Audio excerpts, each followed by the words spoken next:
இலவசத்திற்கு வாக்களித்தால் 5 ஆண்டு காலம் தமிழகத்தை அடகு வைக்க வேண்டும்.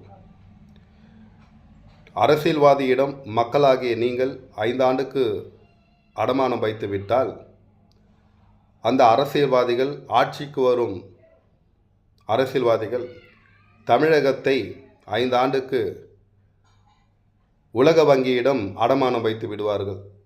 ஒவ்வொரு ஆட்சி மாறும்போதும் பல்லாயிரம் கோடி ஒரு தமிழகத்தில் வாழுகின்ற ஒரு தனிப்பட்ட மனிதன் தலையிலே கிட்டத்தட்ட 5 லட்சம் 6 லட்சம் கடனை வச்சுட்டு போகிறாங்க. ஒவ்வொரு அரசியல்வாதியும் ஆட்சி மாற்றம் ஏற்படும் பொழுது இப்படி தான் செஞ்சுட்டு போகிறாங்க. எந்த வருவாயை கூட்ட வேண்டும், மக்களுக்கு எது முக்கியம், மக்களுக்கு எது முக்கியமில்லை என்றெல்லாம் எந்த அரசியல்வாதியும் சிந்திப்பதில்லை. அவர்கள் ஆட்சியை பிடிக்க வேண்டும். அதற்கு அவர் வீட்டு பணத்தை எடுத்து கொடுக்கல. உங்களுக்கு அவர் வீட்டு பணத்தை எடுத்து கொடுத்தாருன்னா நீங்கள் தாராளமாக வாக்களிக்கலாம். அவர் அரசாங்கத்திற்கு வரக்கூடிய வரி பணத்தை உங்களுக்கு இலவசமாக கொடுக்கிறார்கள்.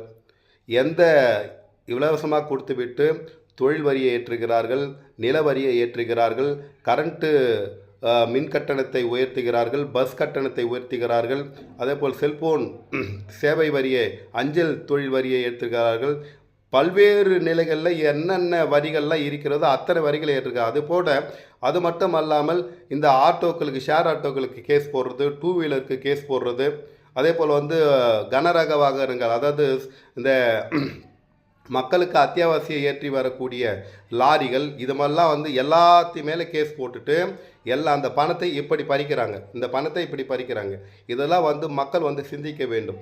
இந்த ஏன் என்று கேட்டால், மக்கள் நல்லபடியாக வாழணும்னா நீங்கள் இலவசத்தை நம்பி ஓட்டு போட்டிங்கன்னா 5 ஆண்டு நீங்கள் எந்த கேள்வியும் கேட்க முடியாது. இந்த பெண்களை மையமாக வைத்து அறிவிக்கப்படும் அனைத்து இலவசங்களும் பெண்களே நீங்கள் சிந்தித்து வாக்களிக்க வேண்டும். புதியவராக இருந்தாலும் சரி, பழையவராக இருந்தாலும் சரி, யார் நல்ல ஆட்சியை தருவார். ஆனால் இது வரைக்கும் யாருன்னா நல்ல ஆட்சி கொடுத்துருக்காங்களா? உங்களுடைய வாழ்க்கையில் எதனா மாற்றங்கள் நடந்திருக்கா? உங்கள் வீட்டில் எதனா உயர்வு வந்து ஏழை மக்களே நீங்கள் சிந்தியுங்கள். உங்கள் வாழ்க்கையிலே மாற்றங்கள் வந்திருக்கிறதா? உங்கள் ஏற்றங்கள் வந்திருக்கிறதா? நல்ல பொருளாதாரம் இருக்கிறதா? நல்ல வேலை வாய்ப்புகள் இருக்கிறதா? இன்றைய வரைக்கும் நீங்கள் ஏழைகளாகவே இருக்கிற பல ஆயிரம் சுதந்திரம் வாங்கி கிட்டத்தட்ட 70-75 ஆண்டு கடந்தால் கூட இன்னும் தமிழகத்திலே ஏழைகளின் நிலைமை மாறவில்லை. இந்தியாவிலே ஏழைகளின் வாழ்வாதாரம் உயரவில்லை என்பதை சிந்தித்து பார்த்து வாக்களிக்க வேண்டும். நல்லவர்களுக்கு வாக்களியுங்கள், தீயவர்களுக்கு வாக்களிக்காது.